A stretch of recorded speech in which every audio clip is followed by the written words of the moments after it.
Em nome do Pai, e do Filho, e do Espírito Santo. Amém. Queridos irmãos e irmãs, a liturgia deste 12º domingo do tempo comum nos chama a atenção para o modo como o cristão deve viver a sua prática religiosa. Com sinceridade diante de Deus, humildade e amor para com os outros, e não de forma legalista, fria e autossuficiente. Com efeito, Jesus critica duramente os escribas e fariseus que vieram de Jerusalém para observá-lo e questioná-lo.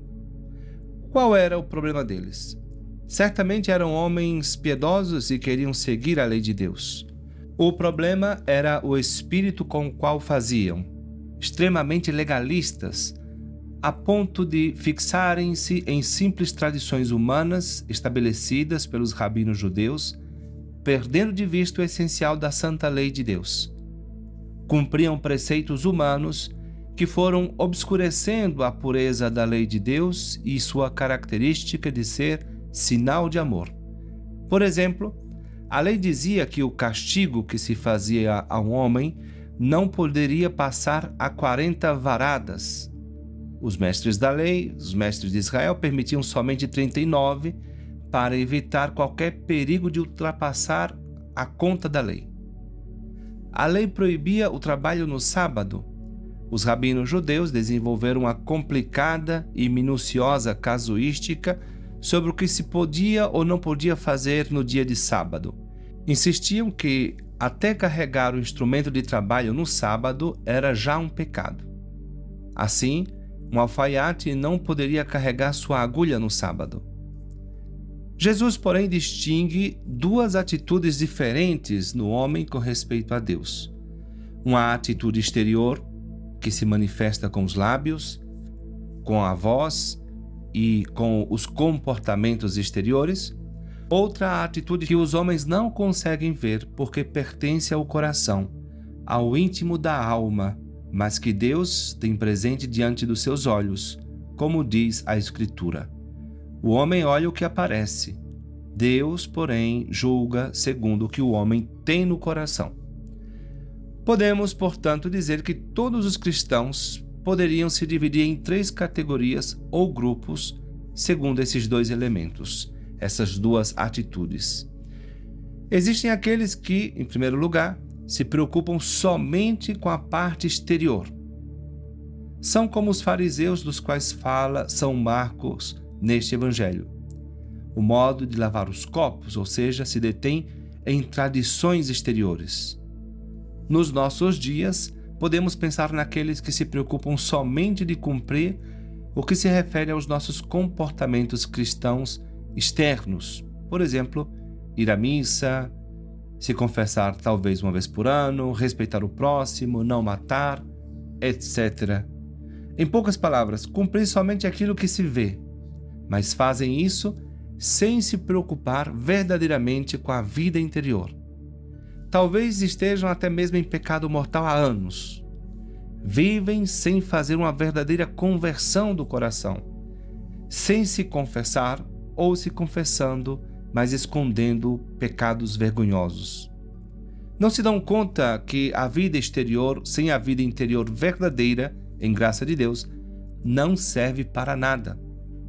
Em última análise, mentem e vivem uma grande mentira, porque pretendem viver uma dupla vida cristã, exteriormente fiéis, mas interiormente traem o amor e a misericórdia de Deus. Vivem uma religião burocrática, apegada aos preceitos exteriores, tornam-se desatentos do coração, sem olhar a intenção com que se faz e se vive. Caem na hipocrisia, uma religião meramente exterior, sem aquelas atitudes interiores que são as que importam realmente. Por isso disse o Senhor: este povo me honra com os lábios, mas seu coração está longe de mim. De nada adianta o culto que me prestam. É assim mesmo, no hipócrita, a atitude exterior, lábios, não combina com o interior, coração. As práticas externas valem quando são sinal de um compromisso interior de amor e conversão em relação a Deus. É importante observar que Jesus não condena as práticas exteriores, mas a sua supervalorização e a sua atuação sem sinceridade. Vejamos mais exemplos. Os que levam seus filhos ao batismo por uma questão social. Os que se casam e se preocupam somente com os detalhes do casamento. Vivem uma religião light. Quando ela começa a incomodar, deixam-no para lá. Em segundo lugar, temos aqueles que, pelo contrário, se preocupam somente com o interior. Por exemplo, aqueles que dizem que não vão à igreja porque rezam diretamente a Deus, ou que não se confessam com o padre porque pedem perdão diretamente a Deus. Estes, mais do que mentir aos outros, mentem a si mesmos e se enganam. Esquecem das palavras do mesmo Jesus? É necessário fazer isso sem omitir aquilo. Esquecem que seus comportamentos exteriores manifestam a sua vida interior, sua atitude interior. Se a árvore não dá fruto, o agricultor pensa com justiça que ela está morta.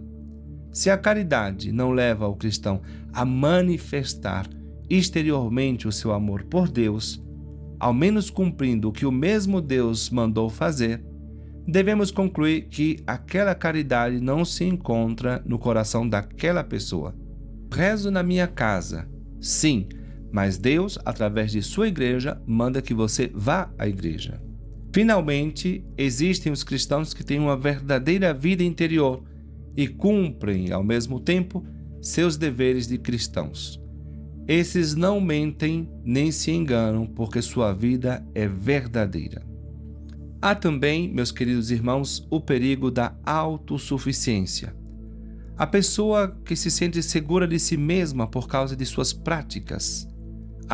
Eu vou à missa todo domingo, rezo o terço e dou esmola. Estou em dia com Deus. O homem nunca está em dia com Deus. Pensar assim é deixar de perceber que tudo é graça e que jamais merecemos o amor que Deus nos tem gratuitamente. Sem contar que tal atitude nos leva muitas vezes a nos julgar melhores que os outros, desprezando os que julgamos mais fracos ou imperfeitos. Era exatamente o que ocorria com os fariseus. Totalmente contrárias às atitudes que São Paulo recomendava aos cristãos. Eu peço a todos e a cada um de vós que não tenha de si mesmo um conceito mais elevado do que convém, mas uma justa estima ditada pela sabedoria, de acordo com a medida da fé que Deus dispensou a cada um. Meus irmãos, Jesus convida a ir ao essencial, vigiar as intenções e atitudes do nosso coração, pois o que torna o homem impuro não é o que entra nele vindo de fora, mas o que sai de seu interior. Com um coração puro, podemos reconhecer que tudo de bom que temos é dom de Deus, pois todo dom precioso e toda dádiva perfeita vem do alto, descem do Pai das luzes. E que diante dele somos sempre pobres e pecadores, necessitados de sua misericórdia. Isto nos abre de verdade para o amor aos outros e para a compaixão. Somos todos pobres diante de Deus. A religião pura e sem mancha diante de Deus é esta: assistir os órfãos e as viúvas em suas tribulações e não se deixar contaminar pelo mundo. Concluindo, podemos hoje nos perguntar diante do Senhor e de sua santa palavra: como vai a nossa prática religiosa, pessoal e comunitária?